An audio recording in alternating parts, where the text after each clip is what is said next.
Is this song even from the game? I don't remember. I was trying to remember too. Yeah.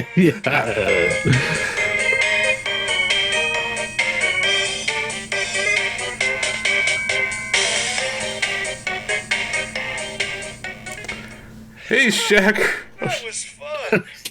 Yeah, I guess. Hey, Shackers, welcome to This Week in Switch 2. Super professional show. We have a new co-host. I thought I'd let the co-host sing us in.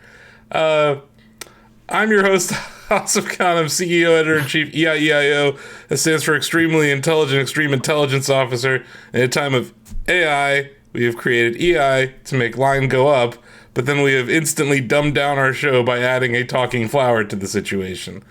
I'm joined by my usual co-host. We have Head of Long Reads and Managing Editor, and the guy who's played Elden Ring Tarnished Edition on Switch 2, David Craddock, is here. Hello. Hey. And we also have our news editor and Pokemaster, Diamond Erskine. Hey, what's up? Oh, just hanging out with my new best buddy. Did you know the planet is spinning?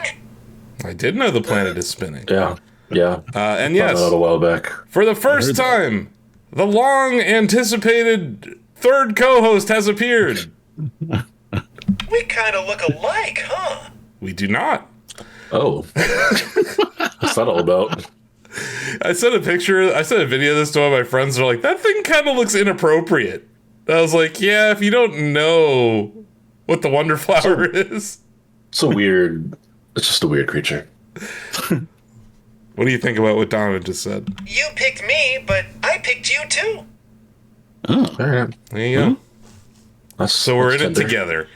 But yes, I don't know how long we'll keep the Wonder Flower here. But I figured, we got this last week. Nintendo sent us one. I actually bought one as well. It's en route to my brother's house. He wants to learn Japanese, so he's actually going to set his to Japanese. Oh. There are 11 languages supported by the Talking Flower. But yeah. Ozzy talked about getting one exclusively to speak Spanish and pairing it with his English-speaking one. Yes. And having them both run simultaneously. It's interesting. Like, I own an Alarmo, but I never set it up. It's like still in the box. And I bought the Mario cereal, and that's still in the box. I like to keep weird Nintendo things in the box. This thing, I instantly open and put on my desk. It's interesting. Irresistible. You can set a wake-up time and like a bedtime on this device itself. So in the morning, it like says, "Good morning, let's start the day." And then at night, it's like, "Oh, I'm tired. See you tomorrow." But it also has these just random interjections throughout the day. So you will hear it just say stuff at complete random times. And you guys know, I find myself on a lot of conference calls and, I talk a lot. It's something that I think CEOs do in general. We just talk a bunch to a bunch of people. It's part of managing. So I'll be on these calls and like this thing will just chime in at random. I was talking to my mom this weekend and she was like, "What's that? Who's with you?" And I'm like, "Oh, it's the Talking Flower." She's like, "What?" And I started playing random things for her. Yeah. But yeah, it's $30. It's not that big, just No. you look at it like it's not very large, I would say. That's the only, I don't know if it's a negative, but it's not the loudest device. It is battery powered, 2 AA's, and to put the batteries in required a Phillips head screwdriver, which I thought was like very weird. Like, are you hiding government secrets in this thing, Nintendo? Like, why make that? I thought that decision was kind of interesting. I don't like that there's no USB option for powering it, because you could like plug it into something or even just have it with like a rechargeable battery kind of thing. But I guess it's probably we're in this era of like tariffs and all these different things. $30 is not too much for this, I don't think. It's right in that window where I think it makes like a good gift for a Mario fan, like either like for a birthday or like Christmas or whatever. I think it's like right on the edge of like being a stocking stuffer. It would fit in a stocking. Yeah. but you might have to take it out of the box. The box itself probably wouldn't fit in a stocking. But yeah, I think it's kind of neat. It has a lot of different things that it'll say throughout the day. It does seem to be dependent on what time of day it is, like what the different things it'll say. And then, yeah, it tells you the hour, like every hour on the hour, it tells you what time it is. So when I have like a meeting at 8 p.m., it's like, it's 8 p.m. I'm like, oh crap, I should probably go to that meeting. So yeah, I don't hate this thing. I think it's kind of good. I've been on calls with our chief operating officer, Bill Lavoie, and he's like, I wouldn't last a day with that thing. He's like, I hate this thing. He's like, I would kill it. So it's not for everyone. I'll just say that. But I find it pretty charming and silly, and I think as long as we don't have like a fourth guest on, I think Wonder Flowers probably, Talking Flowers probably here to stay as a co-host. We, long awaited debut of this thing. We weren't going to do this with Alarmo, No. But yeah, so here we are talking about a talking flower. I have to mention the price though. $30. That's not like, I don't know. What do you guys think? Would you buy this? As far as a novel Nintendo product goes, probably about as cheap as it's going to be. Yeah. Yeah, considering the Nintendo Premium. Yeah, I'm actually surprised it's not more. I think $30 still feels like, I feel like this is like a $24.99 deal, but yeah, $30 isn't that bad. Again, considering that Nintendo Premium cost.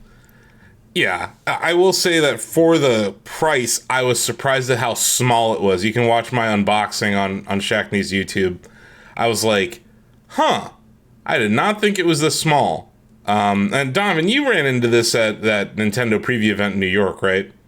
Yeah, they had a couple of them there. I had the same thought as you. I was like, oh, it's a little smaller than I thought, but makes sense. If it's supposed to like just sit on a desk or somewhere, kind of be. Yeah, I think there are amiibo that are about the same size now, because those Kirby amiibo are like gigantor. I don't know if you guys have seen it. Oh, the Kirby Air Riders amiibos, yeah. Those are kind of huge. So, and hell, I think amiibo might cost more than this now. Some amiibo are like $50. Some will, yeah. So not like, relative value or whatever. I don't know. I bought one. When I saw the price of it originally, I was like, I'm buying that. And then Nintendo ended up sending us one anyway. So I felt like it was at a price point where it was an impulse buy price level.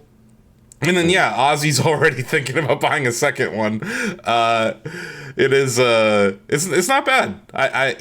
Normally if a product or something annoys me, I'll stop using it. It'll sit somewhere. I'll put it in the office in the cave of abandoned electronics. But this one's sticking around. I find it kind of funny. I like that it's like, it says nice things. Feel like you're missing something? Sometimes. Eureka! I just got an amazing idea! Wait, what was I talking about? Oh. Yeah. I think some of these are appropriate two ideas to have in succession. Some of these sayings are from the game Super Mario Bros. Wonder, and some of them aren't, is what I've found. So it's kind of interesting. And then I think that song was from it. This thing has multiple songs built into it. It seems like they play different songs depending on what time of day it is. So I think that's kind of interesting too. So just like the sheer amount of stuff it does, the fact that it's still saying things to me depending on what time of day that I haven't heard it say before. Granted, it's only been like, I think I've had it for 4 days at the time of this recording. It's not like that big of a sample size. But tune in next week. I'll weigh in more. But my initial impressions are pretty positive for Talking Flower. And I think Talking Flower brings a lot to the podcast team here. I think so. It's kind of a ray of sunshine and positivity, no matter what's happening in our lives. But definitely a divisive character in Super Mario Bros. Wonder. Some people straight up hate these things, and some people love these things. And then also featured in Mario Tennis Fever, Donovan. They're like the pretty prominently, like the commentator, David, for the tournaments and stuff. Really? Well, that's a good use for it, actually. Yeah. It's a little weird because it's like it's not like commentating to like a broadcast. It's like talking to you while you play the game. It's like Heckler almost, where it's like Rosalina, whoa, stuff like that. Yeah. It would be interesting to see Talking Flower like implemented in Mario Kart World down and like talking about the races and stuff, like, or like, Hey, that might be one of the DLC racers. no, God, no. Given their cast so far, I could see it. Hey, he wouldn't be in like the bottom 5 of that roster if they added him tomorrow. So how dare you? Parabitty Bud did nothing wrong. You're just a cow hater. We've established this. Look, I think Cal's great. I like how you stop there. Look, he did the Obama look. I think Cal's great, folks. I think Cal's great, folks. Like, okay, the media training is strong in this one. Speaking of media and training and a game that got delayed last year, David, you were at the Game Developers Conference. We mentioned it last week. We kind of teased what you were. Festival of Gaming, sir. Oh, God. Yeah. How was the Festival of Gaming? Was it festive? It wasn't much of it. No, not really. I saw fences blocking off parks. Yeah, I saw. No, it was not. It was not festive. It was not festive at all. San Francisco, but you did go to a Nintendo preview event. I did, and you got to play Elden Ring Tarnished Edition on the Nintendo Switch 2 in handheld mode. Yeah.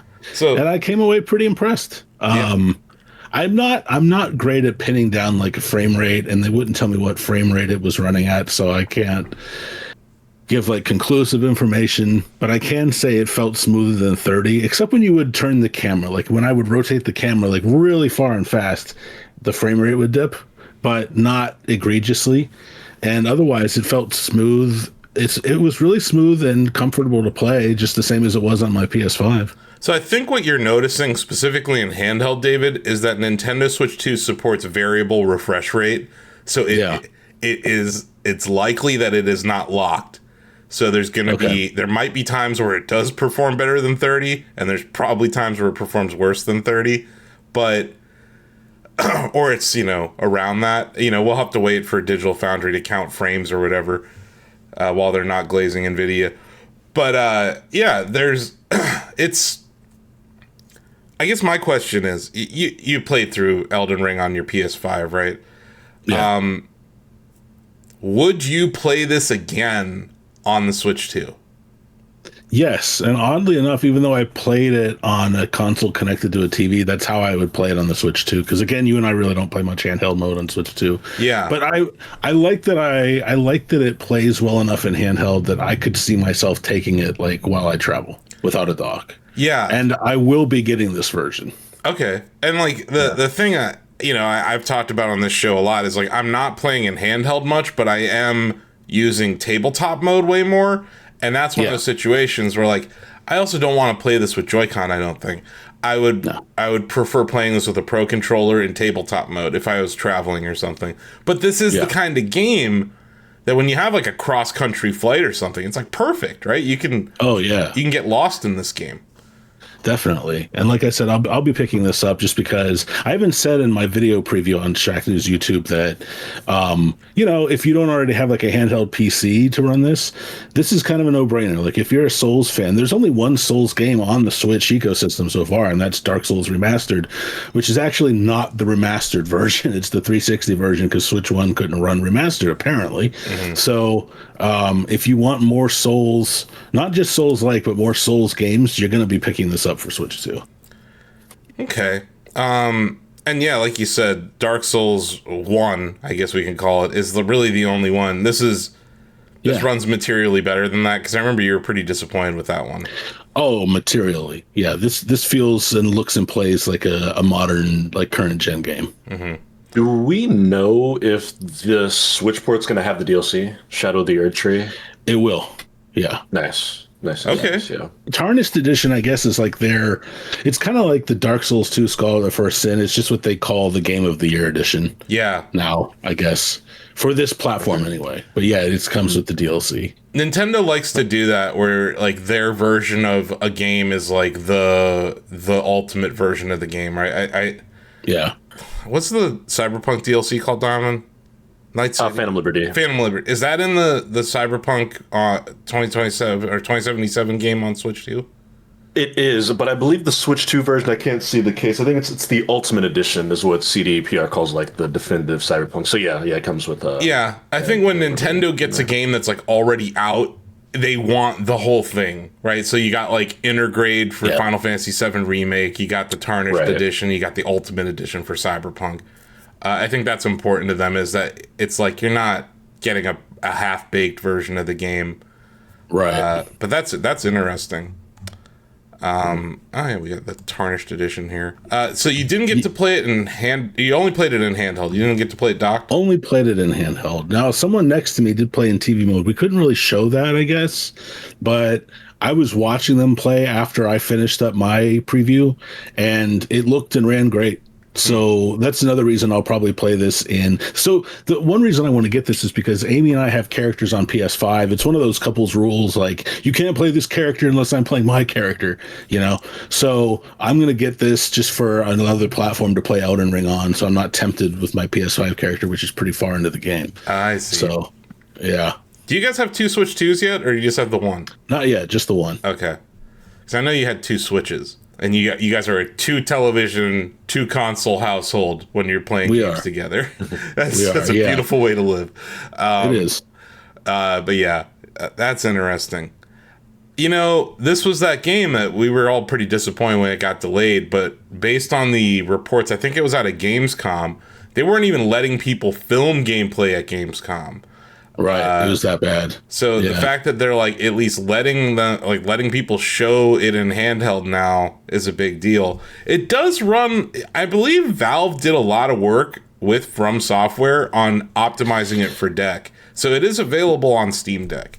It is, and that didn't surprise me. Like, remember, Valve was the one who did a terrible job porting their own game, Dark Souls 1, to the PC with the Prepare to Die edition way back when. Oh, yeah, and it was that, like, within 24 hours, a fan patch made it, like, a true, like, HD PC experience. So I'm not surprised that FromSoft needed some help, and for all we know, they got some more help with this. Yeah, I'm really curious how this is gonna... We still don't have a release date for this. It's just... I looked, it just says 2026. Yeah. And the Duskbloods was not there. No words about that. Was anyone from Software there? I love saying from Software, by the way. From Software. Do you love from Software? Oh man, that's some good stuff right there. No one from yeah. Someone from Software from. No one from was there. It was just Nintendo reps. Okay.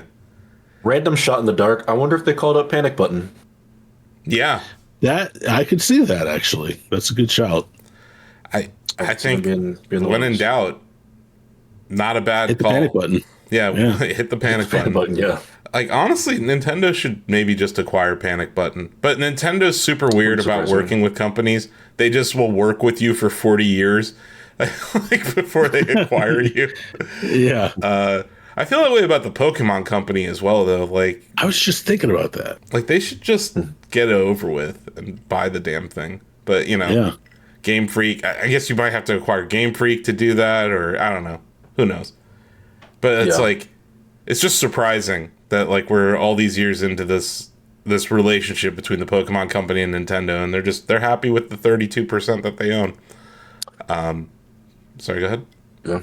No, it's interesting. I mean, I always wonder about that too as a Pokemon fan. Seems like both sides are pretty satisfied with what they get out of that relationship right now, and I think Pokemon's kind of weirdly, and it's my favorite series, so I'm always gonna be happy with it. But it's in like a kind of a flow state right now, with Legends ZA and Pokopia coming out within months of each other, and both being two of the most acclaimed Pokemon games of the decade so far. I think that series is probably in a don't touch it state right now, where they're like, let's just keep this momentum. Let's not make any crazy shakeups. Yeah. full steam ahead. That's fair. Yeah, we got winds and waves coming. Cool. Anything else? I saw like how long was this demo? I think it cut off after 15 minutes, if I remember. Yeah. It was early on. I saw you got to one of those, what are they called, spots of grace? Yeah, Sights of Grace. I still call them bonfires because I'm a Dark Souls brain. But I got to. I knew where I was headed. I wanted to get the horse, but I don't think we had much time after that. It's not a horse. I fought some enemies. It's a celestial steed. Yeah, a spectral steed. A spectral steed. Even weirder. Yeah, even weirder. Torrent, honestly, one of the best mounts in a video game ever. For sure. Do you like the theory that they named it that to mess up the SEO for people trying to pirate the game? I did not know that. I didn't know that either. There are some really funny things you can do in the speedrun for Elden Ring with Torrent, like just completely breaks the game. But I maybe one of my favorite horse-like animals in a game, and I just think one of the best mounted like gameplay experiences. Like I Red Dead has fine horse gameplay. The game that I wish had better horse gameplay, David, is both the Zelda games. I thought Breath of the Wild and Tears, like I did not use the horse very much in either of them. I would do it. Tears. Especially Tears, I just use the horses to like for the novelty of it. Like I think Donovan's right. I hardly used horses in Tears. I did in Breath of the Wild just to like test it out. Like, oh yeah, they do navigate roads automatically and stuff like that. And it was like fun just for like a scenic little venture. Like if I wanted to put the controller back and kind of watch Hyrule scroll past, but otherwise I didn't really touch them. I will say that Torrent full stop is my favorite mount in a video game. Yeah. Like, I like that they didn't try to make the gameplay realistic. Like you can fucking double jump with that steed. You can easily swing your weapon while you're on them. Like do really tight circles around to keep bashing enemies. Yeah, I love Torrent. But like I said, like I had a lot of fun with this. I was kind of sad when my demo cut off. I could have kept going. Mm-hmm. Interesting. So is this? Should I play it on this? Is this? You should. Okay. We could co-op it. That would be fun. Okay. If we co-op That'd be a it good off stream. That'd be some good stuff. Yeah. I think it might be the only way that I can actually beat a Souls game. It's difficult. There's no shame in that either. You beat Elden Ring this year, yeah. That would be a huge gamer moment for me, as I've never beaten a Souls game. The furthest I've progressed is Bloodborne of all games. I don't know why or how that ended up being the case, but I don't know. There's something about that game that just kind of resonated with me. I like the weapons in it. You know, it's like a little bit more my style with the guns and whatnot. But yeah. Also, I love the setting of that game too. Too bad we'll never get another one of those. Interesting. Okay. Well, I guess I have a Souls-like to look forward to on my Nintendo Switch 2. You do. And then we also have the Duskbloods out there. Whenever that's out there. That one I'm still iffy on since it's multiplayer only, or at least multiplayer centric. So I'm like, Elden Ring's gonna be great because you can like if you just want to chill solo, you can do that. Yeah. I don't know that you'll be able to do that with the Duskbloods. Like even that new Elden Ring game that came out, Night Rain. Even that, like they just added a 2-player mode, and it's really hard to do solo, which I get is not the point of that game, but it's just not how I like to play those games. So I'm not sure that the Duskbloods will be for me. We'll have to see. Yeah. No, I get that. I think being able to be carried by other people, it probably will fit me more. Although, like Elden Ring Night Rain didn't really land with me either. It's not a bad game at all. It just wasn't something I got into. And we're breaking Sam's heart right now. I was gonna say, Sam Chandler's game of the year. I know. It's also not representative of how Souls games play. Like you've played multiplayer Souls before, Asif. Night Rain is not that. It's its own thing. Yeah. You know? Yeah, for sure. Interesting. So we don't know when it's coming out. We're not entirely sure what the frame rate was. I think why it was hard for you to tell is the variable refresh rate. I think you're probably right. Which is just an interesting thing. But yeah. Just a history of games that aren't 30 or 60 as well. Sometimes we get the weird game that's like it runs at 40 frames per second or whatever. Yeah. And it dips and then third-party games on Switch 2 still have a varying degree of performance, and this was one that got delayed. So, if they're letting people get their hands on it, it means that it's getting closer to release. That's all I know. Yes. Yes. But yeah, it seems like it's come. I'd be curious to hear if anyone had tried it at Gamescom and then at GDC to like see like the before and after of that. I don't think. Apparently, it was also at PAX. Would it be West last year? Yeah. Whichever one happens closer to the end of the year. And it was in good shape there, too. I think it's in even better shape. It was in even better shape at GDC. So they weren't allowing capture of any kind at PAX of it, though. So oh, really? It felt like they were still less confident about it. I wonder if they'll have it at East. What's that, Don? I wonder if they'll have it at PAX East. That's next week. Yeah, you'll have to keep an eye out for it. Like, because I actually, Asif, after I published my preview on Shacknews, I went and Googled it just to see like what other people were thinking. Yeah. And I read some previews that were written based on the PAX West version, and people were saying like, oh yeah, much better than Gamescom. And that's what I was seeing our peers say about the GDC hands-on demo too. Okay. So it sounds like these are 3 different vertical slices that we've seen. 3 different demos. Yeah. That's good. Yeah. Progress. Yes. Got to get this right before you even mess with the Dustbloods. Got to get this out the door before we even start talking about the Dustbloods, in my opinion. Because talk about sales being cannibalized. Like, people aren't going to buy this if the Dustbloods is out also. They're going to just buy the new one. Although I think you're right that they serve 2 different audiences. Just a real quick story about horses in Zelda games. So, you know, we mentioned how none of us really used horses in Tears of the Kingdom. You had all these constructs that you could build and, you know, whatever, the Zonai machines. Yeah. The first side quest in the game is that old man with his spotted horse. Did you guys talk to that guy at the base camp? I think I did. So, like, he talks to you. He's like, I lost my horse. And I'm like, okay, old man, I got a main quest to get to. Like, whatever. And then, like, I'm finally ready to go to the depths to fight, the boss. But yeah, I don't want to spoil a game from 2023 for people. And I see the fucking spotted horse as I'm like getting, like, I have everything ready to go. And I'm like, God damn it, there's that horse. So it's like, kind of talking about just the distracting nature of those open world Zelda games. Like, I completed the first side quest right before I completed the final quest of the main quest.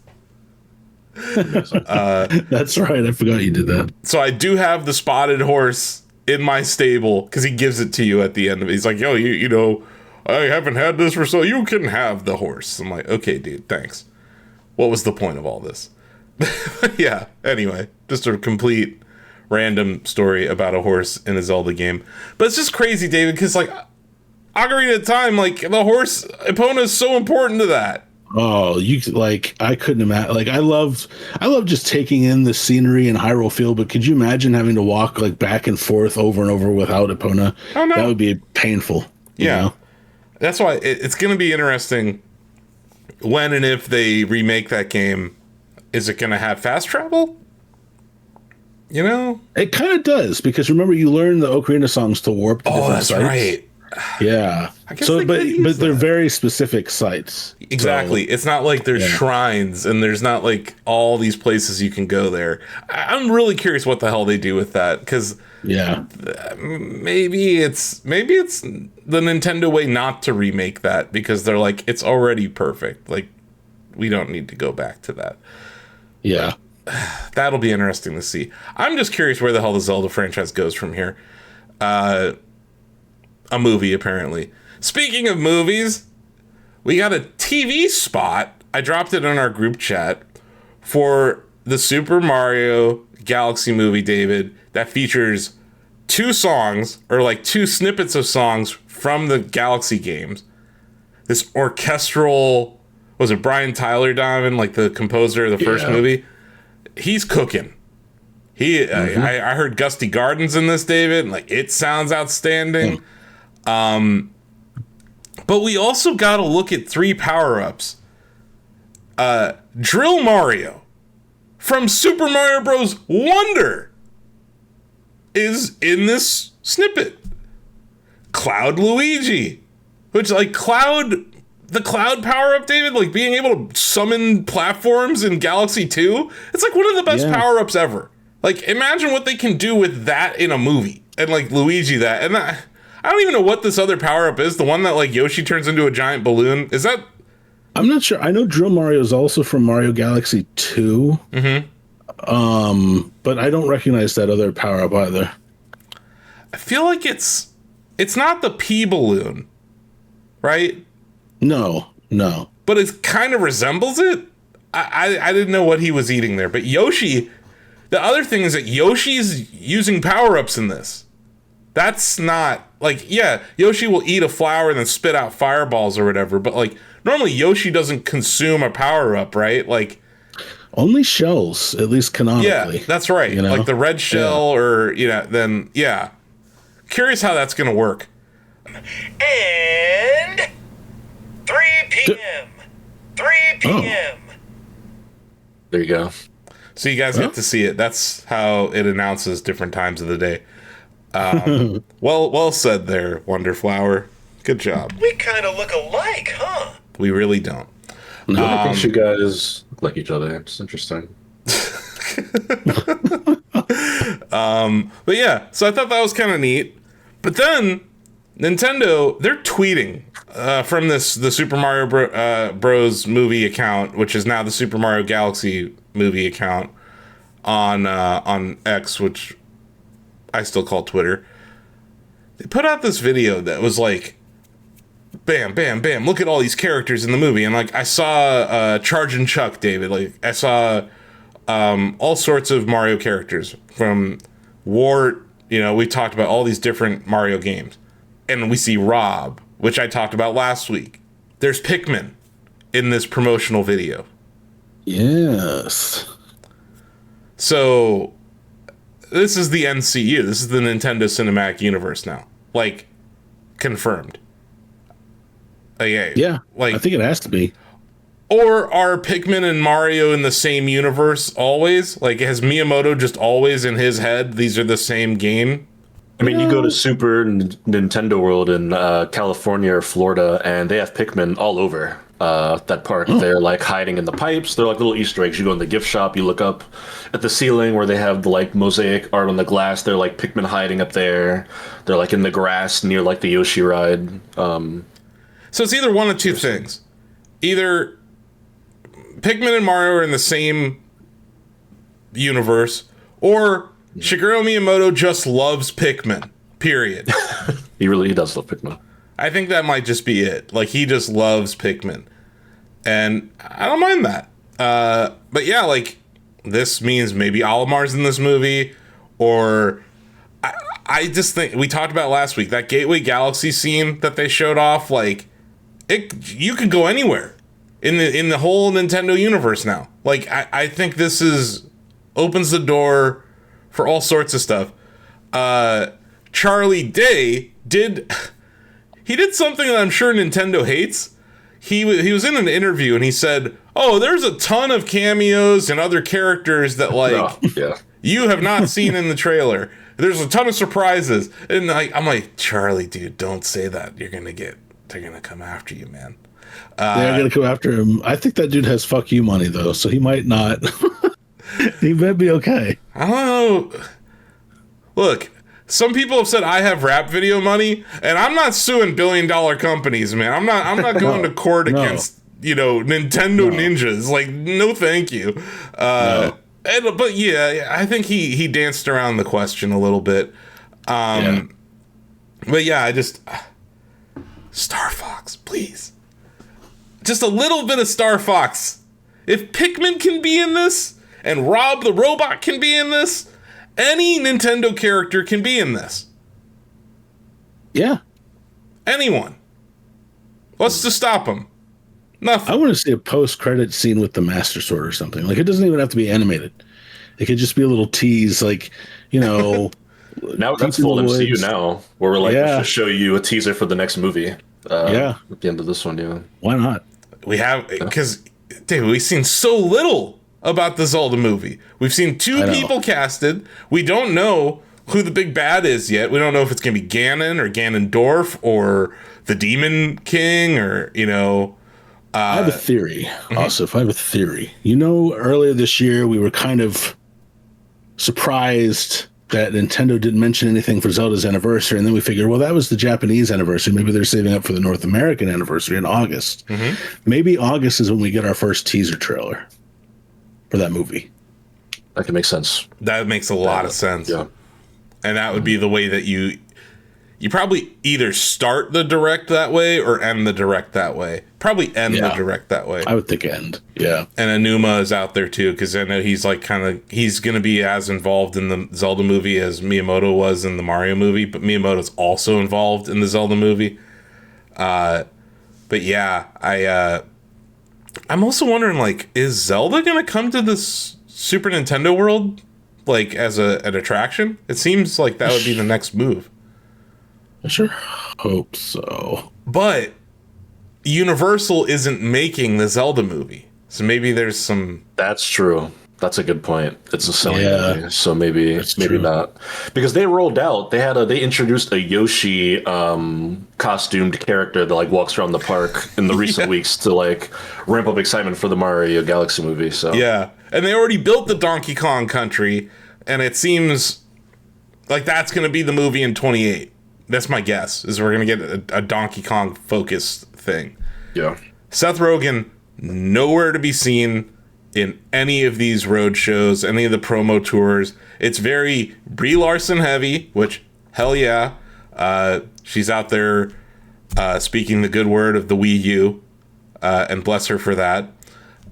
She said that Mario 3D World was a glorious achievement or something. She called it like some kind of... one of Nintendo's best achievements or something. Yeah, one of Nintendo's best achievements, David, is Super Mario 3D World, which I know we both agree.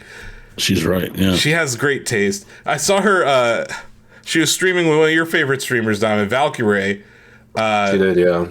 And Valkyrie was like, wow, you're really good at this. Like, Brie Larson was like, she had the strats, David, for Super Mario Galaxy. I think it was 1 or 2.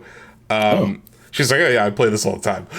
So it's cool to see, like, proper Mario fan be elevated to the role of Rosalina.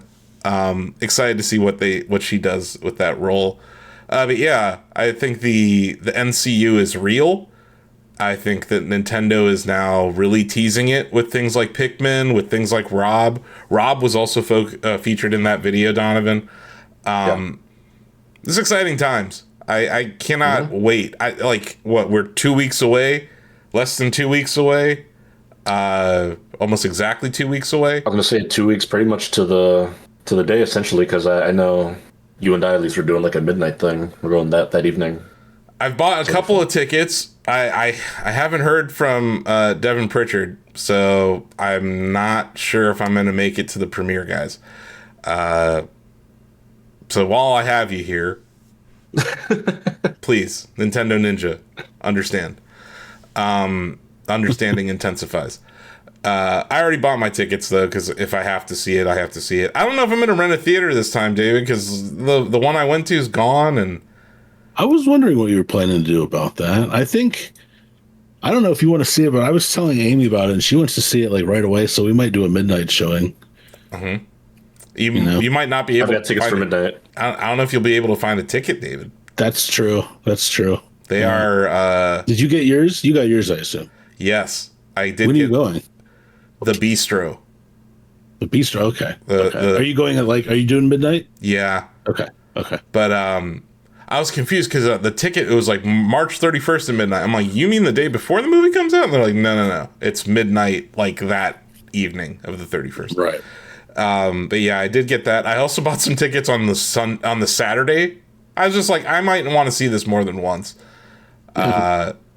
I do want to see this more than once. As someone who's watched the first Mario movie like over 50 times, I've even watched it in the fucking Apple Vision Pro. Wow. You know, look, Dedication. Look, Domin, I don't like 3D movies. Historically, I find them annoying. Sure. Yeah. But watching stereoscopic movies in a stereoscopic display is the best experience I've ever had watching a 3D movie. Because The problem with people with glasses is that you have to wear those glasses on top of glasses when you're watching a 3D movie, and that distance creates problems. Blurriness, double vision, headaches. When you're wearing a Vision Pro and you have your prescription lens in there, you're not wearing glasses, so the screen is perfectly on you, and it's broadcasting stereoscopic imagery to each eye. It's like, I hate the Vision Pro. It's heavy, it's clunky, the UI sucks, but one of the best experiences inside of it is watching 3D movies. And watching the Mario movie in 3D, I was like, holy crap, this is awesome. So for a while, when I was really putting the Vision Pro through its paces, I was like doing dishes while watching the Mario movie in my headset. Like, there's like stuff you could do. And like, I see a utility for that down the road. But anyway, I'm excited about the Mario movie, if you guys can't tell. So yeah, Nintendo Ninja, if you're out there, I'm going to email PR this week, and I have a feeling you're going to disappoint me. But I hedged for it. I bought a bunch of Nintendo stock, and I also bought tickets for the movie, so I should be okay either way. But yeah, David, how many did you get to sit in on many panels while you're at GDC? I did. I missed a couple that I wanted to attend just because I had some long read interviews planned, but I sat in on some AI panels, which was what I was interested in. Because the games industry has this weird relationship with AI right now where they're shunning it, but they're also kind of embracing it behind the scenes. Sure. And I was curious as to how that's looking to developers. So I believe Ozzy Mejia, our senior editor, he attended, was the Donkey Kong Bananza panel, where the producer of the game, Kenta Motokura, and the technical program lead, Tatsuya Kurihawa, had a panel called Constructive Destruction, Fusing Voxel Tech and 3D Action Platforming in Donkey Kong Bananza. And they talked about the influence, like the inspiration for the game. And one of them, David, was Super Mario Bros. The first game. World 1, 2. Really? The Underworld. And yeah. And when you think about that level, there's a lot of ways you can clear that level, David, right? Mm-hmm. And it's also one of the most destructible environments in the game, right? Yes. Where a lot of those shortcuts come from hitting the ceiling and then running, kind of above the level, right? And then you can even get to those warp pipes, right? It's one of the, I think, one of the first skips in the game.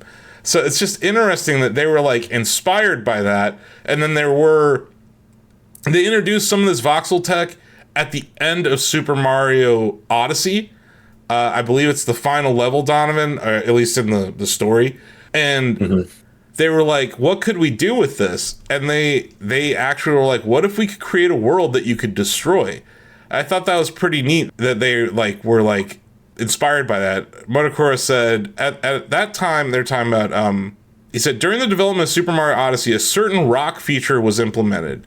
It was one where the player hits the rock with the hammer several times to destroy it. I created similar objects when I was a character artist. While it served this function well enough, in a project where even greater importance was placed on interaction, I began to question whether this was good enough for an interaction with hammers. So he talks about how he was like, what if we did something more with this with Mario level 1, 2? And he said, at the time, a certain game scene came to mind. Super Mario Bros. World 1, 2 for NES. I love this scene since I was a kid. You can interact with almost everything on the screen, and depending on how you go about that, there are multiple ways to proceed. I thought that was kind of interesting. My favorite part of Donkey Kong Bonanza is just that I can just destroy shit. You guys know, I spent the first 2 weeks of playing the game on the first level just trying to break shit. Right. I think that core gameplay mechanic is awesome. And it's just interesting to hear that, it was inspired by such an OG game, but also when we talk about the future of Nintendo, people are always afraid that Miyamoto's old, and he's the creative genius, but he has inspired so many other people at the company, this one level inspired a whole ass game, You know, like Yep. it's almost like there's a Nintendo University inside of the company now, where there's like, here's the best practices, here's our history, but we're also trying to do something new. And I think it's cool. Like, they took one little thing in Odyssey and one little inspiration from the first Mario game, and they made this amazing Donkey Kong game out of it. I think that's just a really cool thing that Nintendo did there. And it's rare where you get, like...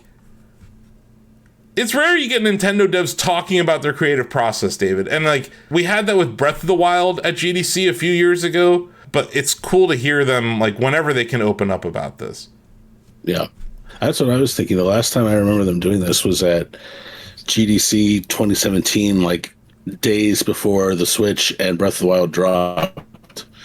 And I sat in on, I think they had 2 panels. I sat in on both of them. And it was just fascinating. Not only because I'm a Zelda fan, but because I was so fascinated to actually hear them talk shop, which, as you said, they just don't do very often. Unless you're reading like one of their online interviews with Iwata or whatever they do now, you know? I will say, though, Iwata revered GDC and attended GDC and did keynotes at GDC, announced games and products at GDC. Like, so I think when Nintendo can control their messaging in a presentation like that, they will do it. What I find interesting is that they did some interviews. And they did an interview with IGN that I'm sure Nintendo PR regrets. Because IGN asked a question that spoils the most, I'd say, hype moment of Donkey Kong Bonanza, Donovan. It's a late game reveal. And I'm not going to spoil it here. We've talked about it on a different spoiler cast. If you want to go look at our previous show where we talk about the ending of Donkey Kong Bonanza. It has plenty of spoiler warning. But you know we're in this world now where not only do you have the IGN review or interview that spoils the story with a question. They ask a question about a character, David, and in doing so, Monokura basically is like, we're not going to talk about that character because we don't want to spoil the game for people. But in answering it that way, he spoils the game. Yeah, it sounds like he was kind of had his back up against the wall there. And, like, this is where Nintendo PR needs to, like, choke slam the interviewer from IGN, and they didn't.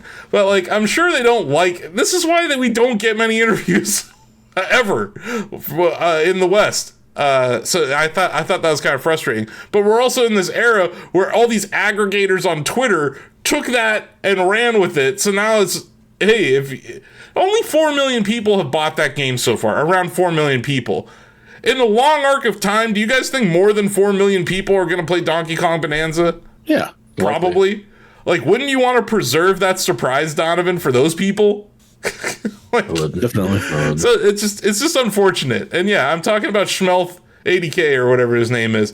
But these aggregators, man, they're like, Nintendo spoils game in interview. I'm like, no, interview spoils game. You spoil game by talking about such a thing. But yes, let's blame Nintendo for spoiling the game. No, they didn't.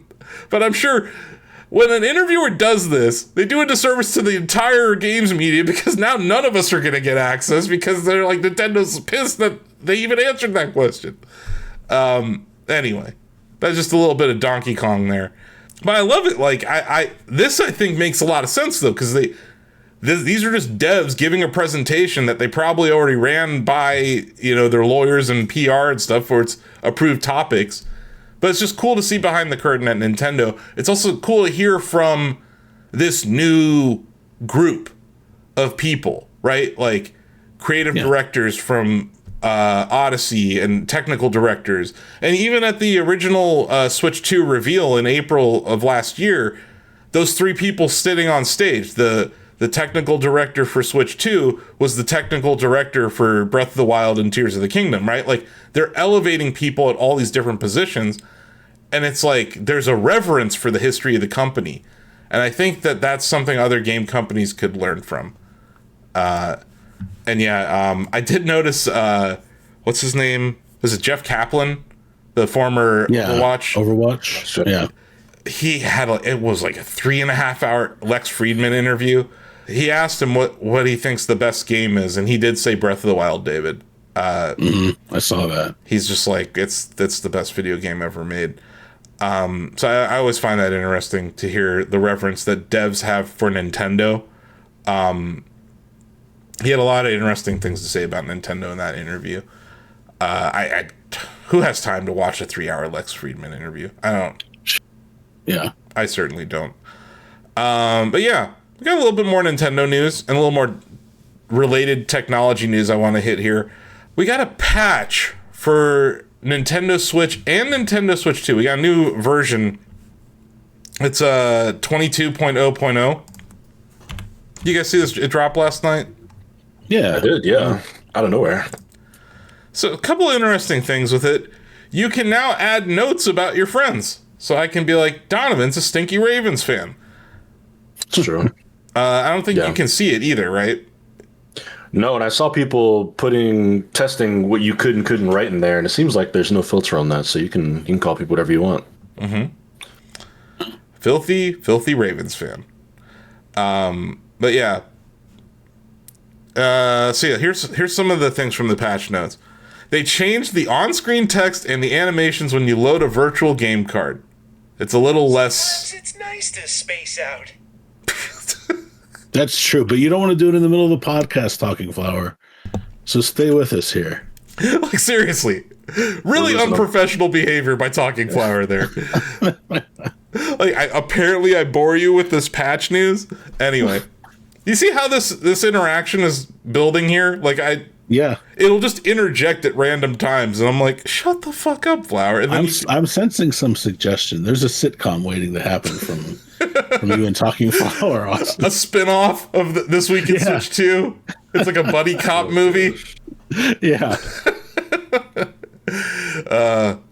We kind of look alike, don't we? Anyway, so yeah. If you didn't like the virtual game card animation, well, it's different now. It loads a little bit faster, I guess. Yeah, we talked about the notes. They added some features to game chat, because everyone uses game chat, right? Added the ability to invite friends to game chat rooms you're participating in. Some friends may not be able to be invited, like supervised accounts. So I guess if I'm friends with you, Donovan, but my friend isn't friends with you, I can invite them to the game chat. Right, yeah. That's my interpretation of that. And then friends that haven't finished game chat initial setup can now be invited to game chat. So that's still limited to supervised accounts. That is a problem. Like, a lot of the time, it's like people are like, I didn't know even game chat existed, So it's like, that's one barrier to entry for it, I think, that they're trying to remove. And then improvements were made to the quality of game screen shared in game chat while expanded. I'll believe it when I see it, because man, does it look like butt. I guess we should probably try it out, Donovan. Yeah, we really should. We really should. You gotta dig out your webcam, and I don't know. We'll have to try it. No.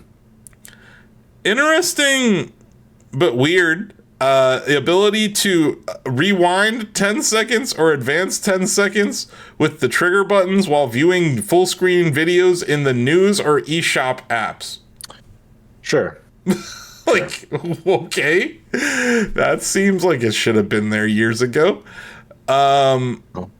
A lot of this does, oddly enough. Added the option to add following data to automatic uploads from the album. You can now automatically upload clip video saved as a screenshot, and a screenshot with added text. So that's kind of nice. Yeah. But it is like a rolling thing on your feed, right? Like, images will only be, I think it's like 30 days or something that they'll live on your app. I have been using that a lot lately.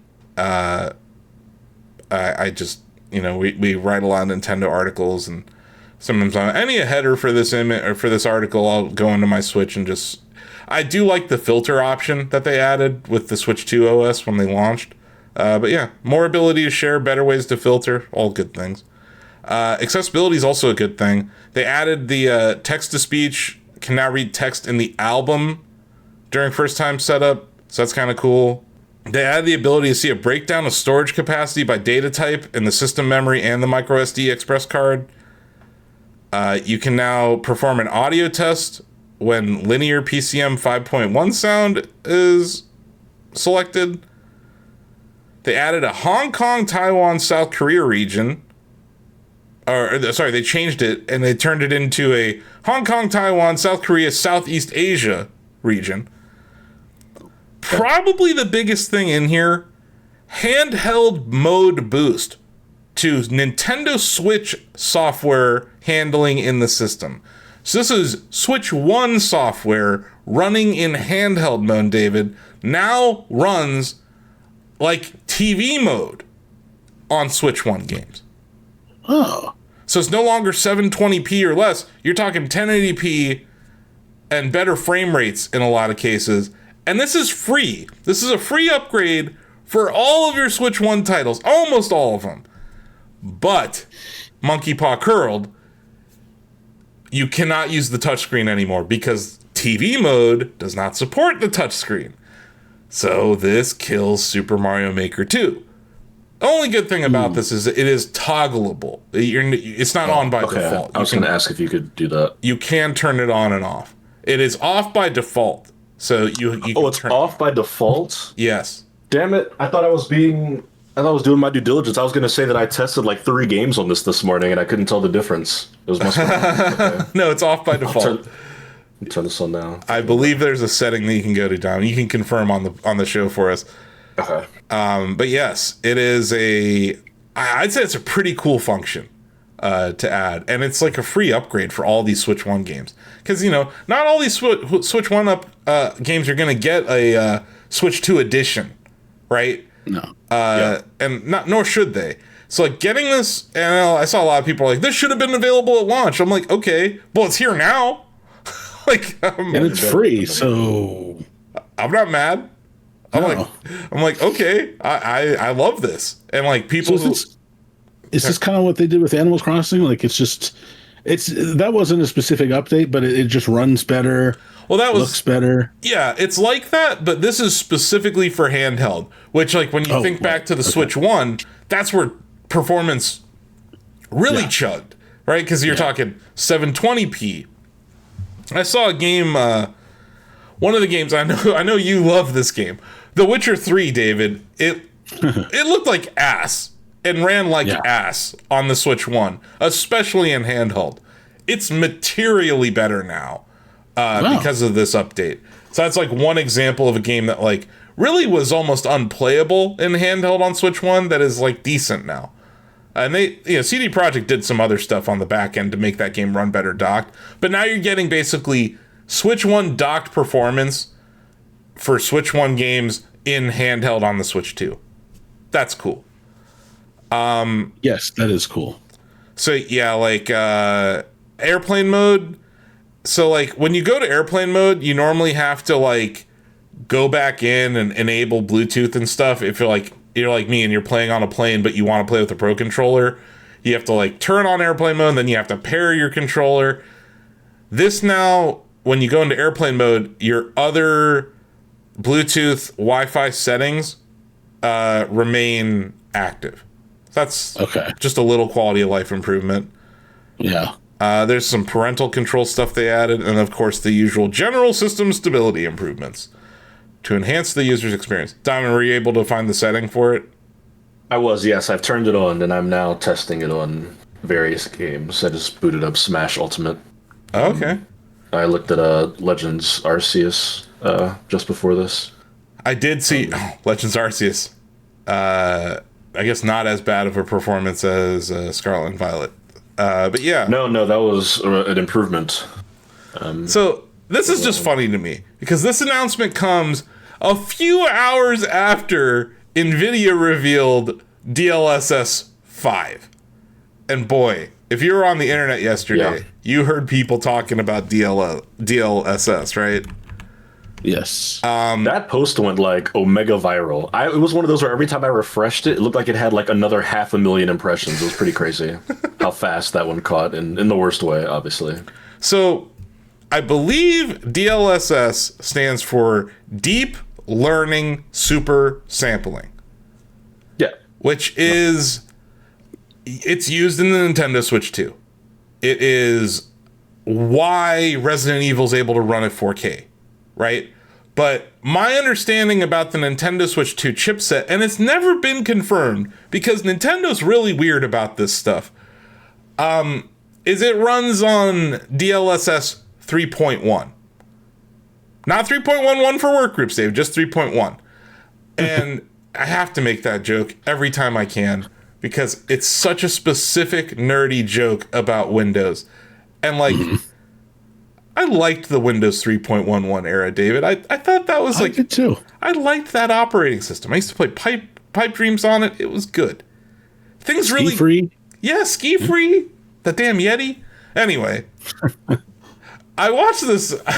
I like Maximilian Dude. He's great. I like watching his content. And I was watching him last night.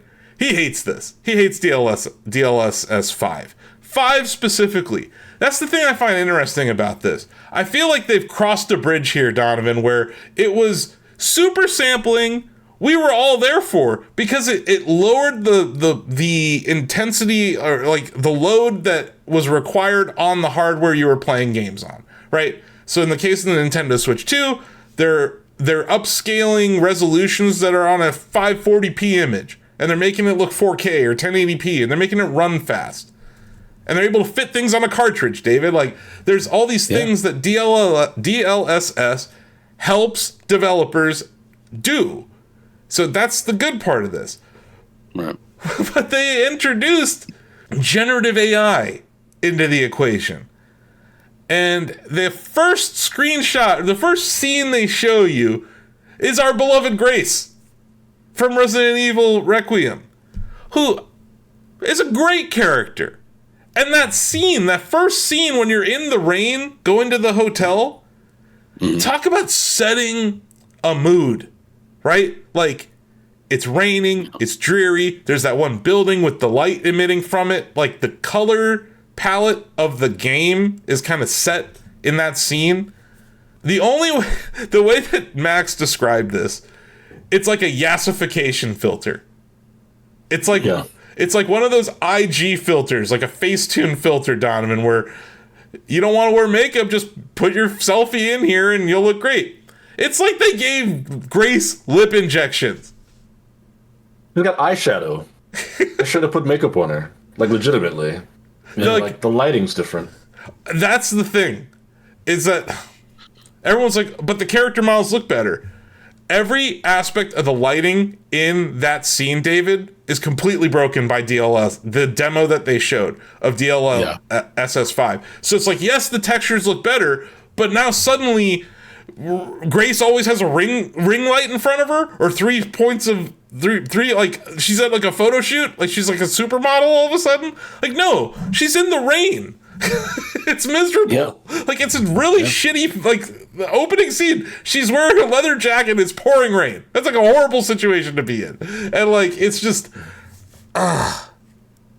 they showed it with Starfield. With Donovan, like, the character models in Starfield were not great. They're not. But even that example I didn't like. No. Then when they showed the dude in the beginning that's like walking you through whatever the name of the organizations that you join, and even he looked weird. Like when they like showed the filter, it's like a male yassification. He's like a supermodel. Yes. Where it's like a different dude, and his face was all like chiseled and perfectly reflective and shadowy. And it's like, that's not what the characters looked like. It wasn't the art direction. It's not how they were supposed to look. And it has that weird like COVID era Facetune, like when people first started to be like, oh, here's this AI photo of what you would look like if you lived in medieval times. Like, it's like that. Like, they all got ran through like a 99-cent app on the App Store. It's so ugly. Yeah, and obviously these developers had to approve being featured in this demo, right? So, and they may have helped provide assets or even help implement DLSS in this demo. But to me, it's like, it's a sign that I find it really shitty that this is the first DLSS upgrade that has shown up without a new GPU. Yeah. They're just, and Digital Foundry, boy howdy did they get buried this week, that they're they one bit of news that came out of it was that the demo that we were watching at GTC, the keynote, it was running on two 5090 GPUs. So they brought back an SLI bridge for this, David, and they're like, we're going to be able to optimize it so it can run on one 5090. Riddle me this. Who on earth can afford a 5090 right now? I know, let alone two. But like, let's just say they're able to optimize this, they're able to scale it, right? And it works on a 5090. Your GPU's not a 5090. You won't be able to use this. No. You know who else doesn't have a 5090? PlayStation and Xbox. They're running on an AMD framework. Yep. And the Nintendo Switch 2 is running like allegedly DLSS 3.1. So that thing is not going to be able to support DLSS 5 either. So it's like, what percent of people are actually going to be able to play this way? Who is this for? I have no idea who this is for. I saw that yesterday and I was just kind of appalled by it. Like, I don't know who this is for. I guess there is that subset of people who, you know, the tech bros are probably all about this, but they seem to be a minority, at least a vocal one. It just feels weird.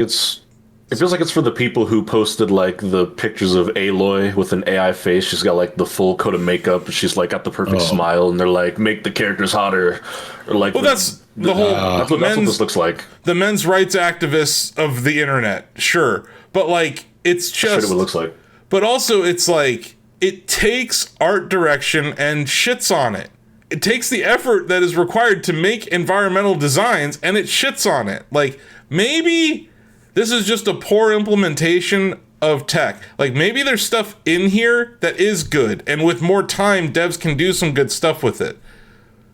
But the generative AI part of this is, I think, what is the most off-putting to people. Because it's like, why? Like, why? Why did you have to do that? And does this mean that you're unable to do anything else useful? Because every upgrade of DLSS has been pretty useful, either at implementing better ray tracing, path tracing, frame rate, frame generation, upscaling of textures. All these things were useful, and it's like, are we reaching a plateau in what DLSS can do? Or are you shoehorning in generative AI so you can ramp up how many tokens you generate? Because that's how you determine growth now. You know, it's like they put Copilot in everything. Oh yeah, by the way, they're putting Copilot in the next Xbox. Yeah. Of course they are. But like, it's because they got to ramp up. You know, if you open up Notepad, guess what? You're using Copilot now. But like, it's like these AI companies are trying to shove features into everything. And it's just like, no one asked for this. The response on the internet was overwhelmingly negative. I did see some devs come out and be like, hey, some of this stuff is actually cool. I think that the demo they showed, specifically leading with Grace being yassified and having lip injections and like, literally, like you said, Donovan, makeup.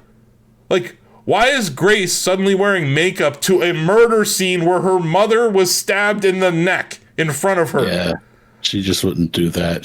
That's not the character at all, right? Like, even at work, she's very plain. She kind of dresses down, just plain. Yeah, but also completely skews the character. It's pouring rain, right?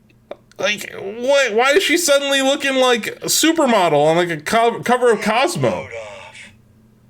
This fucking guy. Swear to God. What do you have to say about Grace? I think you're neat. I agree. I do think Grace is neat. Sometimes he's right. Or it's right. Whatever. Anyway, you see what I mean, though? No microphone decorum at all from this thing. But yeah. I think it was Grace that set people off. Because, like, we love Grace. She's like one of the best characters this year in a video game. And, like, there was nothing wrong with her. She was perfectly fine as is. But now it's like, no, but what if she was yassified? And it's like, no. Stop it. Bad AI. And it's like, why does AI have to make everyone hot? Why is that the thing that generative AI goes to? Like, why is that the go-to move? What does that say about who's programming this thing and who's training it? Yeah. What does it say about the training data? they'd shown off like water physics or like grass or like the clouds or trees or like, like normal graphical stuff, it probably would have gone over just fine. But there was specifically a focus on like human faces in this, right? Like they showed Grace, they showed like this like elderly lady from Hogwarts Legacy, they showed the Starfield characters, and they all had that like uncanny AI look to them, where it's like, yeah, video game characters already look uncanny because they're video game characters. But it's because they look like video game characters. This just looked uncanny. It looked like you typed in a prompt and generated a character. I think the other problem specifically is that it is photorealism, at least AI's interpretation of photorealism versus art direction, right? Like versus like a focused art direction. And I think that's what's really pissing people off here. But then even just leaving that aside, it's so focused on the character models that it is breaking lighting. Maximilian did a great breakdown of this in like almost every scene that they showed. The lighting in that RE scene, David, is completely busted. The reflections from the light in that, it's like one storefront behind her, completely busted in this demo. Maybe that's something when they implement this down the road, it won't be busted. But like, when does this happen in your flow of developing the game? Are you implementing this after you've created the environments, after you've created the character models? Or is it just because of the nature of this demo that these games are already out, that they did this? It's strange. And it's like, in a year where these fuckers haven't even announced a GPU, to do this, I think really pissed people off. Yeah. Like, we didn't get a 5090 Super. They're not releasing a cheaper GPU because they're busy building giant warehouse-sized GPUs now. They don't fucking care about us at all. And that's why it's just like, okay, you're going to shoehorn in Gen AI here. That's what I think the problem is. No one has been complaining about the super sampling. I like it. We were just talking about last week how it's like why Nintendo Switch is able to do more with less. That's cool. That's good. Like, it's what I've been saying this whole time. It's not like every single part of AI is bad. There are parts of AI that are good and useful. But boy, is there a bunch of shit that is just shoehorned into everything and not useful and does not add value. And I just think that's a shitty aspect of where we are right now. Yeah. But anyway, I just, it's tangential to Nintendo Switch 2, but it is like Donkey Kong Bonanza uses DLSS. Like, a lot of games on the Switch 2 are using it. RE9 would not look and run as well as it does without a version of this technology. But I'm glad that the Switch 2 will not support this. It can't. Yes. I'm happy about that. Like, good. Because I don't want this. Keep this the fuck away from Nintendo art styles. I love Nintendo art. That's why I play their games. Like, they have some of the best artists in the world. And there's great artists in our industry in general. Like, value human creativity. For the love of God. Like, please. And I had a dev meeting yesterday at Shacknews, and Amazon has this new tool that shows you which AI bots are viewing your site and how often they're hitting your site. And I can tell you, we are seeing a massive spike. And, I've been talking about inference a lot on different shows, Game Trader Live, when we're talking at our NVIDIA earnings call, Donovan. Like, we hear this term inference a lot. Inference is when an AI chatbot does not know the answer to something because of its most recent data set, and it has to go out on the internet and learn something in real time. It's like Ask Jeeves. These things have all turned into Ask Jeeves, David. It's like, if Jeeves doesn't know, well, does Shacknews know? I can tell you millions of times a month, these fuckers are hitting our site now. Yeah. And we're not being paid for this. We're not being credited for this. Very rarely are we. No one, and even when we are, does anyone click on the link when a chatbot rips the entire paragraph or answer from your article? No. So it's like, it's damaging publishing. Which, yeah, I feel like AI, specifically chatbots, are glorified search engines with very large databases. Yeah. And they're verbose Like, they err on the side of being verbose, David, even when they don't know the answer. I don't know the answer, but here's 3 paragraphs about it anyway. And it's like, this doesn't help me at all. And sometimes you still need a link to something, you know? But yeah. I think that's why people are mad, though. It's the generative AI side of this bubble right now is really pissing off a lot of consumers.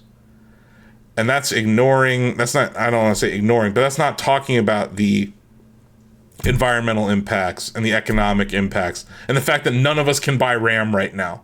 Like, Right. those are all other issues tangential to this. But yes, in happier news, guys, I'm wearing a Fire Stingray t-shirt, right?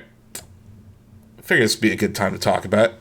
I'm racing at an elite level in F-Zero 99, guys. I really am. I won again. It's my fifth win during the Meteor Event. The Meteor Event did come to an end on Sunday. It is by far my favorite F-Zero 99 event. It was awesome. You had the Aurora Borealis in the background of all these levels. You had different modes where, like, one of them, like, when a meteor hit the track, it'd be like mines appear, so that would hurt you. Other times, like, a random boost pad would appear. I have a clip on our YouTube channel where I was on the final turn of the final lap and a fucking boost pad appeared and I shot into one of those red cars and died. Oh no. So it's like, it's a little bit of RNG and it's a little bit infuriating, right? Like, there were funny moments created by it. There's one where it drops jump pads in front of you. There's another one that makes the skyway like super boost city. Like, it's just boosts all over the place. So it's very, very cool. But yeah, won my 5th race. That's 21 overall. I'm on the path to 99 wins, racing at an elite level. That's awesome. Yeah, loving that game.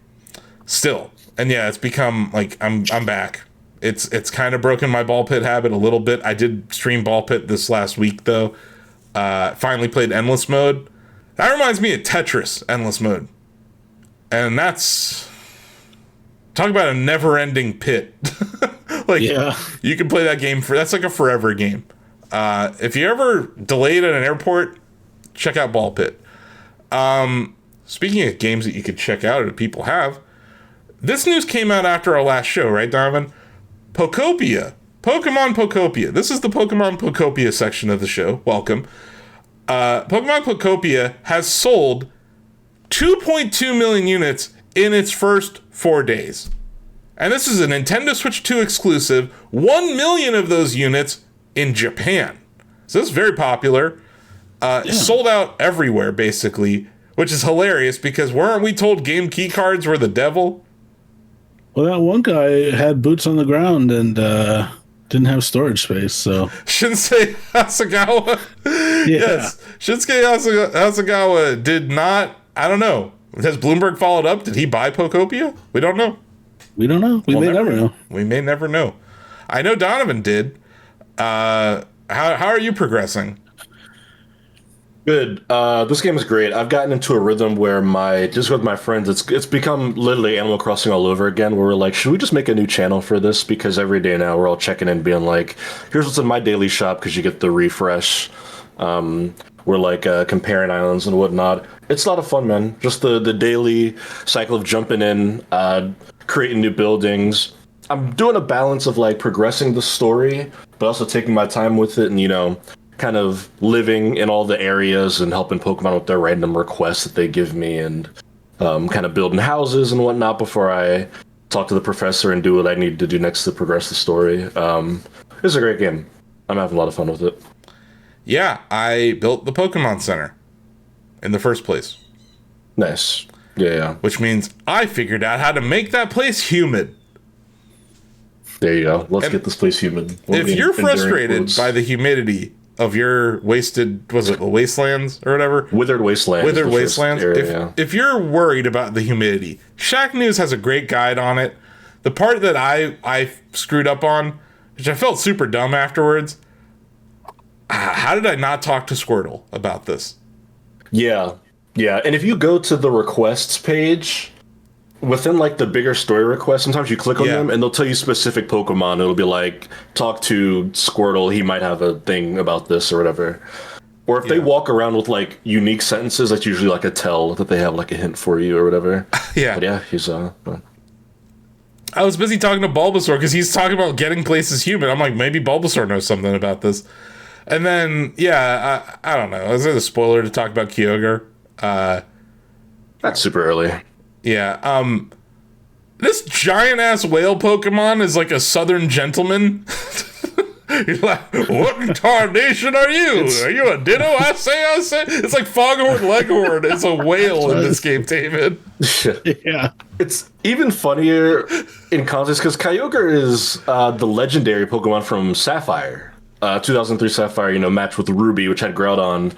In Pokemon Sapphire, Kyogre's trying to flood the planet. It's a water legendary. It's trying to, like, cover the planet with water. It's like, we don't need land. It should just all be water, is Kyogre's thing. And Groudon's like, we don't need water. It should be all land. So I saw people, like, post a screenshot where Kyogre, I forget the line specifically, but he's like, oh, I like getting into mischief. And they're like, brother, you tried to drown the planet. And here he is just, like, pulled up to your cozy village like, hey, like, you guys need some help? Need some rain? But yeah, I love when they just use random Pokemon like that. And Kyogre, that's like one of the early what the fuck moments where I'm like, what are you doing here of all Pokemon? Yeah. I found that whole thing to be charming. The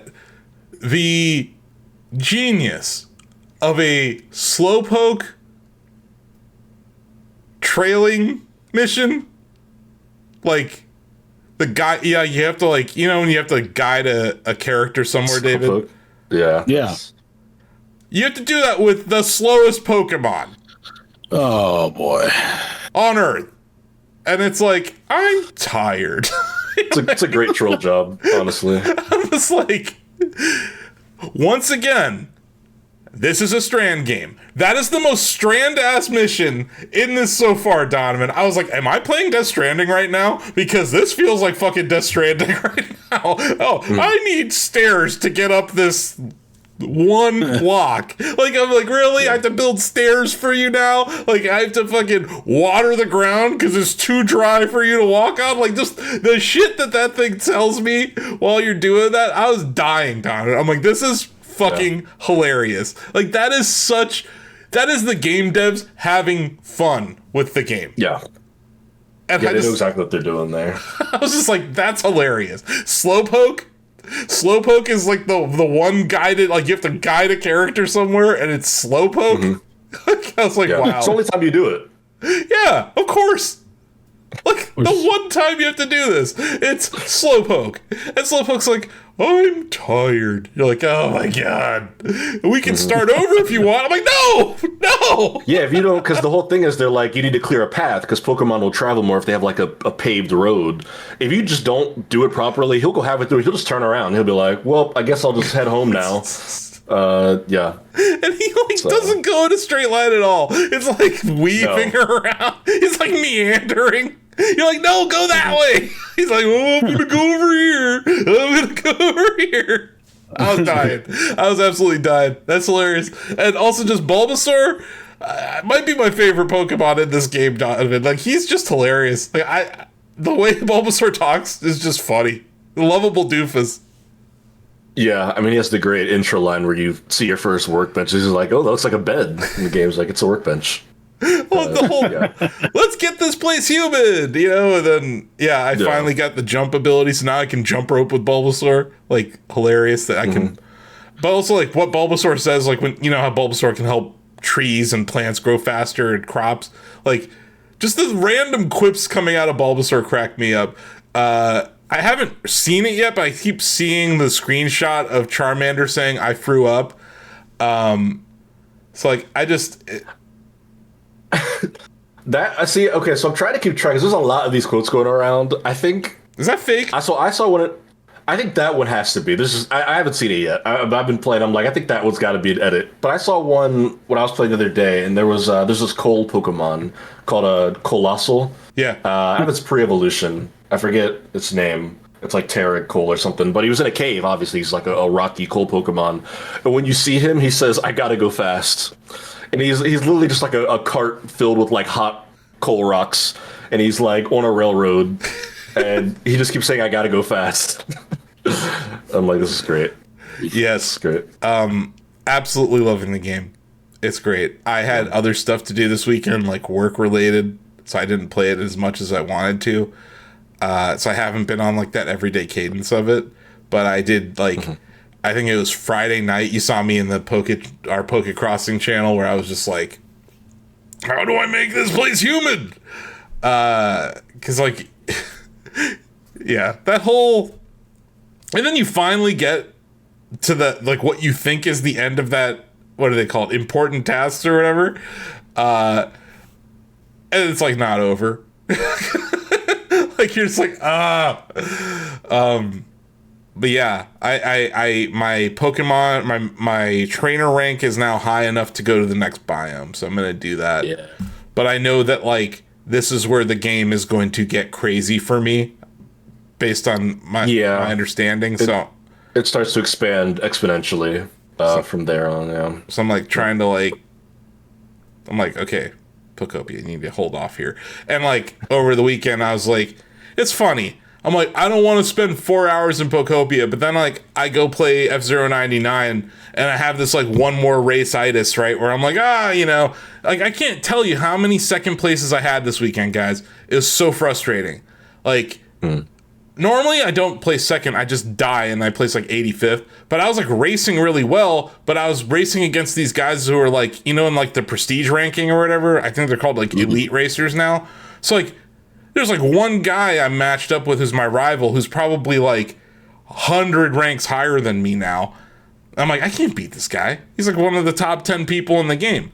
You know, so it's like I placed second like 5 times this weekend. But yeah, racing at an elite level. So I had to balance that, and then I did get like I think my stream kind of like has cured me of wanting to play Ball Pit. Like I played Ball Pit endless mode for like 2 straight hours. Had people come in. We were talking about the meta of the game. I love that game. Somewhere down the road, maybe I'll get back into it. But right now, it's like I gotta make time for Pokopia. I also need to make time for Resident Evil 9. I like want to go back and finish that. So those are the 2 games that I'm staring at. Before we go, though, I want to talk about something Pokopia related. We've talked about Serebii.net on the show before, and I think we've even given Serebii an induction into the Shacknews Hall of Fame as one of media. I believe they're in the media wing of our Hall of Fame. But yeah. Joe over there has disclosed a couple of things going on that are really shitty. Someone on Reddit basically ripped all of the images, all the Pokopia images and entries from Serebii, including typos that Joe had made, because, Joe's just like one guy maintaining a large-ass website, and, he makes mistakes, and he fixes them. So he's found... Dom, it reminds me of Stacey Powers. I don't know if you remember Stacey Powers. I do remember that name. This fictional author from a website that I won't name that stole a screenshot from Shacknews, and how we knew it is because it was Donovan's Fortnite character. So it's kind of like that, where Joe is like, I made that typo. I already fixed that typo. This is my work. So... several websites are doing this, but also there is now a monetized app called Pokopedia that straight up stole everything on it from Serebii.net.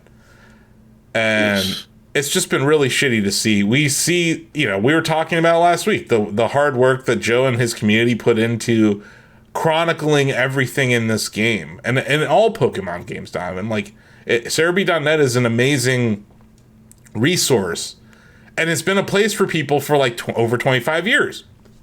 So it's just super shitty to see what's going on there. Just wanted to highlight it. And also, yeah, this is something where... 4 p.m. Just the worst timing from this guy. But yeah, I don't know. What do you think about generative AI and stealing people's content? Finished your homework? That's apt. There you go. But yeah, so it's just shitty. I don't know. I don't know what else to say. It's just I can relate, I guess. It's not happening to us on that large of a scale, but I guess the equivalent for us would be like at the height of Destiny 2, we saw a lot of people stealing our Destiny 2 guides, right?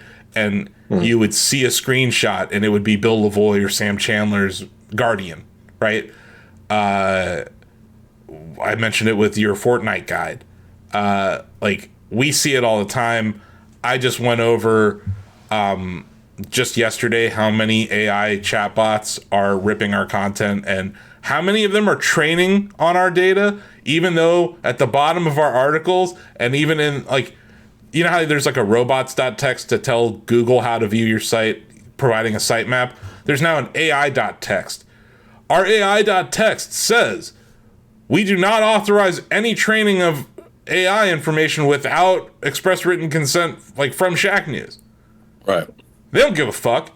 They're not listening to that. Yeah. They're just scraping.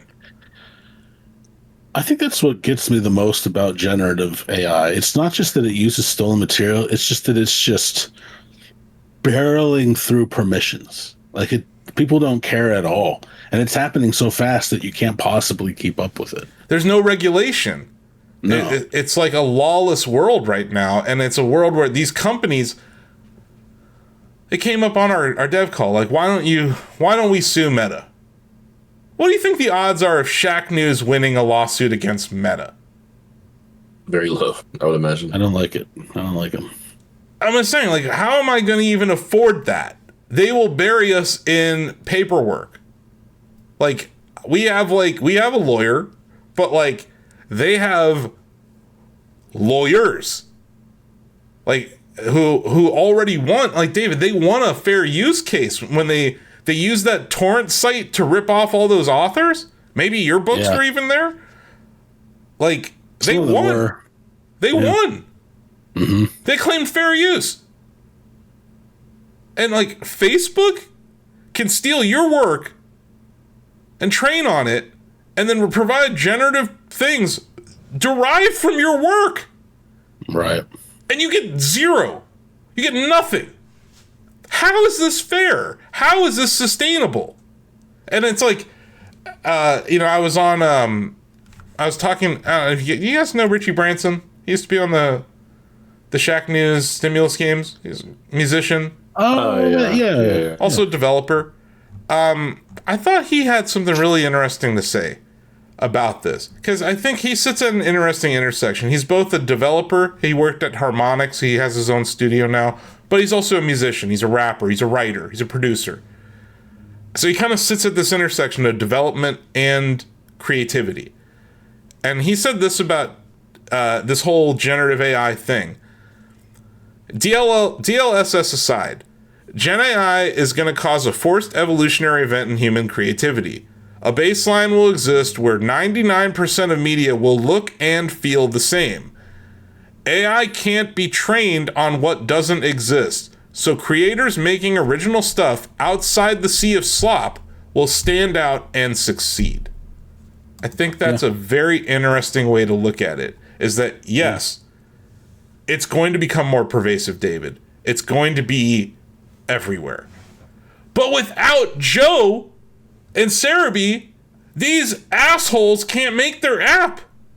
Without Shacknews reporting the news, or IGN, or whoever, if we're not reporting the news, how will these chatbots use inference? How will they be able to talk about what happened today if no one is reporting? If there's no one to observe and report, there's an endpoint for all knowledge on the internet.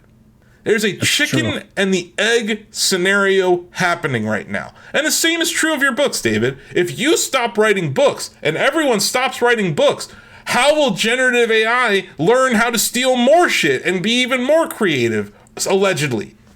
How will you inspire? How will AI be inspired to poop out shit that is ripped off from other people?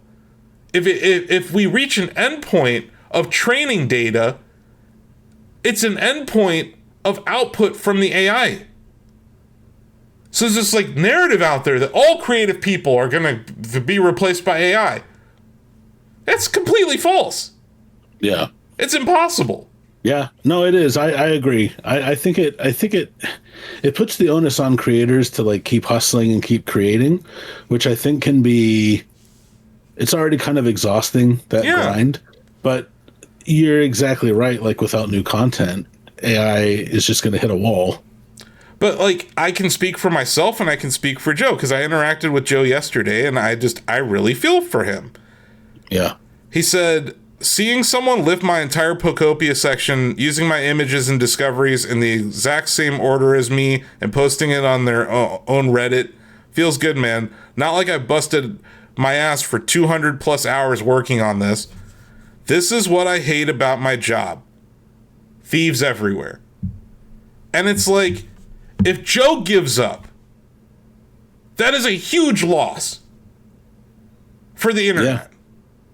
If we give up, it's a huge loss. And it's not just us. Our whole industry faces this. Not just games media, online publishing, period, is at a crossroads.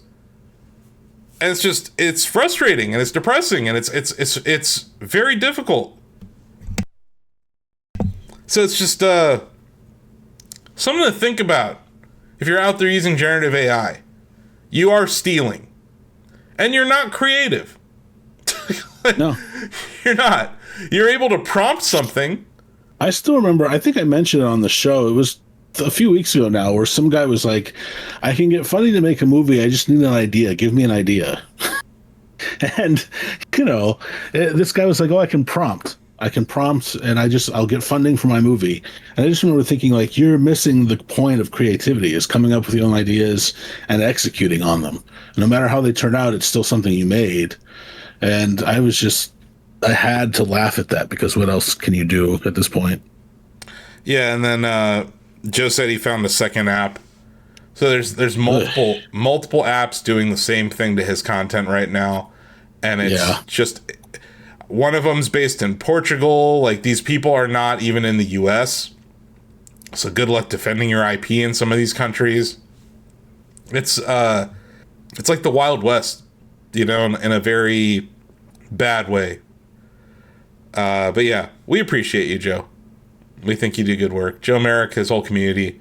I know, Dom, and you've been a Pokemon fan basically your whole life. Like, you've probably used Serebii a billion times. Been using it since I was literally in, like, the 5th grade, yeah. It's been around forever. And it's just such an important website. And without it, like, the internet gets worse. And I do think before things get better, things are going to get worse in our industry. And we've seen it. We've seen it with what happened at videogamer.com with their bullshit Resident Evil 9 review, and now they've been delisted from Google entirely. So good work on acquiring Video Gamer and driving it off a cliff. Like these... I don't understand the end game for these investors and these AI people. Like, you're gonna kill off the source of the information. And then what? It's like, oh, you gotta fire your coach. And then what? I'm gonna fire my art director. And then what? Yeah. Like, I don't think there's many managers out there thinking about that question. Like, okay, you're gonna replace all writers. Then what? Because I see what's happening, and like Meta just spun up some new bot apparently because like there's some like 500,000 requests on our site in March came from this Meta bot that didn't exist last month. So,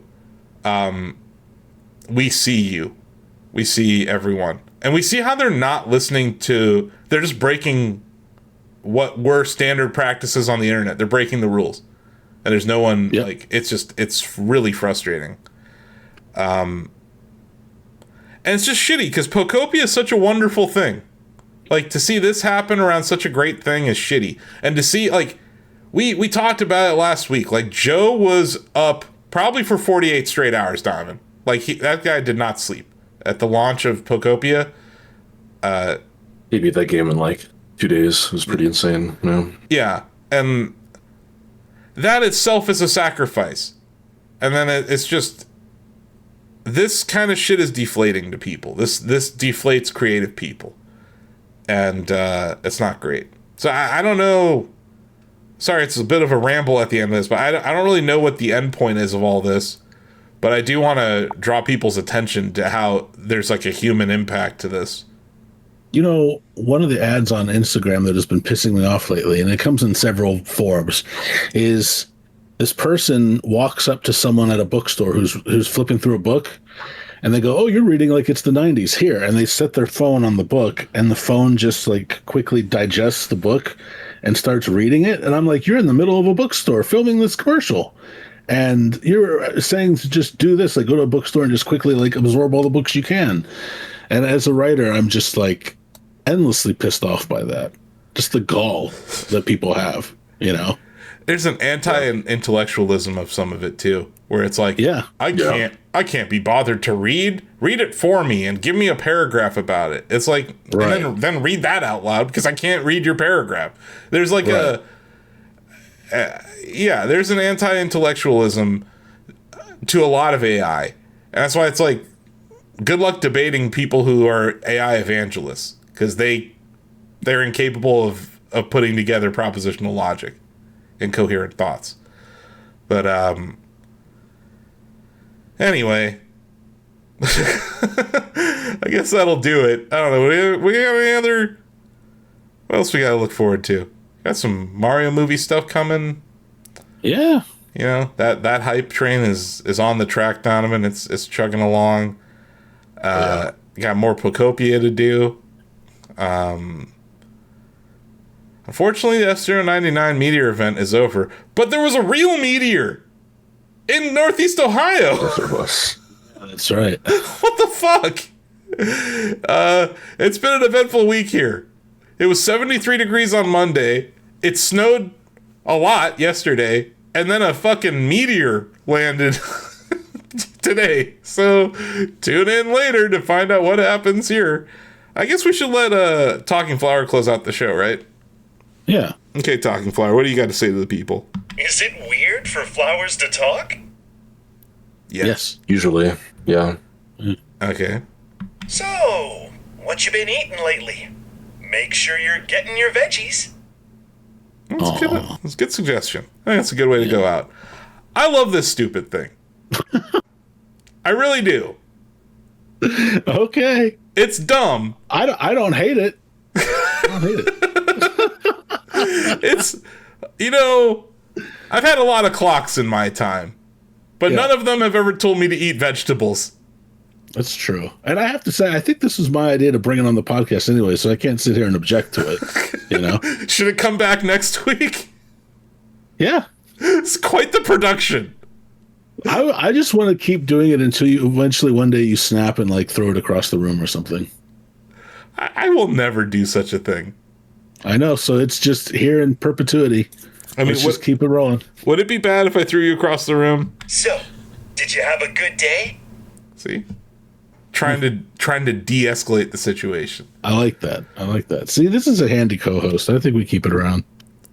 I'm telling you, in the whole Shacknews extended podcast universe, we've had worse co-hosts.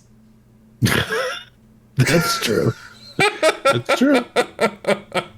No way to end it. So that'll do it for the show. Like, follow, and subscribe. We'll see you next time. Thanks for going to San Francisco and checking out Elden Ring for us, David, and all the long reads. Look forward to hearing and watching some of those interviews that you and Greg were able to shoot. Yeah. And Donovan, looking forward to your continued Pokopia coverage. I think we're streaming Pokopia on Wednesday at 2 p.m. Eastern. So folks can check that out on Twitch and YouTube and Facebook and X. So those are 4 places to watch us play Pokopia. I will be joining. I think TJ might even join in. TJ got the game. But yeah, that'll do it. We'll see you next time. Bye-bye.